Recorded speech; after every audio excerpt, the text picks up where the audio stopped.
नशे के आदी दोस्त के साथ बैठने से मना करने पर सगे बेटे ने अपने वालिद को मुबैना तौर पर कत्ल कर दिया। वो रॉबरी का मर्डर का केस बनाकर इस बच्चे की उसके साथ दोस्ती थी जो कि उसके वालिद को नापसंद थी, जिसपे उन दोनों ने आपस में प्लानिंग करके।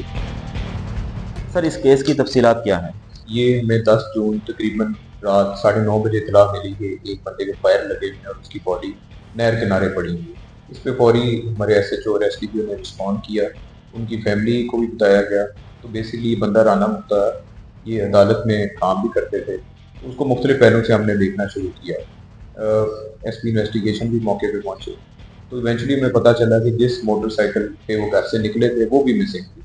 तो पहले तो हमें लग रहा था कि ये मर्डर का केस होगा, लेकिन इवेंचुअली जब उनकी मिसेज ने एप्लीकेशन दी तो वो रॉबरी का मर्डर का केस बनाकर उन्होंने किया और हमने वो दर्ज कर दी।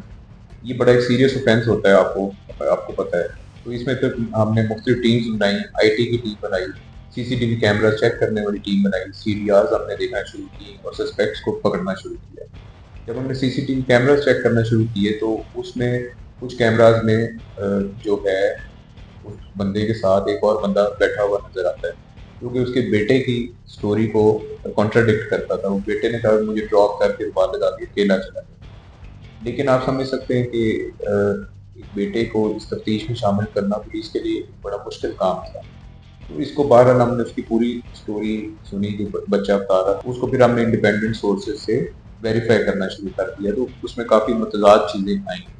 तो इस पे फिर पुलिस ने बहुत प्रोफेशनली काम करते हुए टेक्निकल एविडेंस की बेस पे उसकी स्टोरी को कॉन्ट्राडिक्ट किया और इवेंचुअली पेशेवराना तरीके से उसकी तफ्तीश करते हुए इवेंचुअली उसको ब्रेक किया और उसने माना कि उसने अपने एक दोस्त के साथ मिलकर अपने वालिद का कत्ल किया था और उस जगह पे उसने उनकी डेड बॉडी को फेंक दिया था। अच्छा सर, ये बताएं कि अब तक की तहकीकात के मुताबिक क्या सामने आ सका है कि जिसकी वजह से बेटे ने वालिद का कत्ल कर दिया?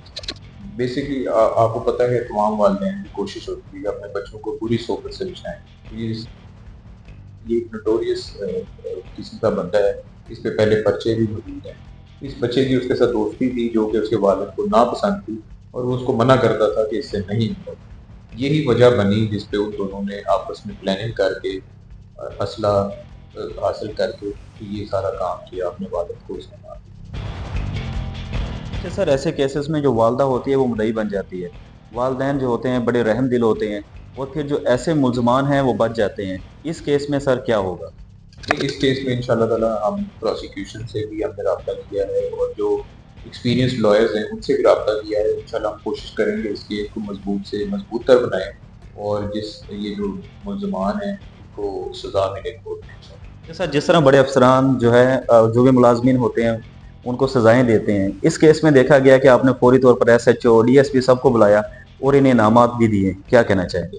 जी बिल्कुल, और ये देखें बीइंग डिस्ट्रिक्ट हेड ये मेरी रिस्पॉन्सिबिलिटी है कि जो बंदे अच्छा काम कर रहे हैं उनको इंकरेज करें और जो लोग बुरा काम कर रहे हैं या प्रोफेशनल काम नहीं करते तो उनकी पूछगिछ होनी चाहिए और उनको सीधे रास्ते पे लाना चाहिए। तो इसमें मैं समझता हूँ कि ये बहुत ही एक मुश्किल केस था और ये 20 24 आज उन्होंने ट्रेस किया है, तो they deserve all the appreciation और वो हमने उनको कैश रिवॉर्ड भी दिया है और मजीद भी उनको हम RP साहब से भी इनाम दिलवाएंगे। भैया वालों के नाम आखिर पर क्या पैगाम देंगे सर? बस पैगाम यही है कि हमारी सोसाइटी में जो लोग हैं अपने बच्चों की तरबियत पे खास तवज्जो दें और जो आम शहरी हैं वो तहम्मुल और सब्र का मुजाहरा करें। अगर कोई कॉन्फ्लिक्ट राइज भी होती है तो उसको पुलिस को रिपोर्ट करें, बजाय इसके कि वो खुद कानून को अपने हाथों में लें और इस तरह के होलनाक वाक़यात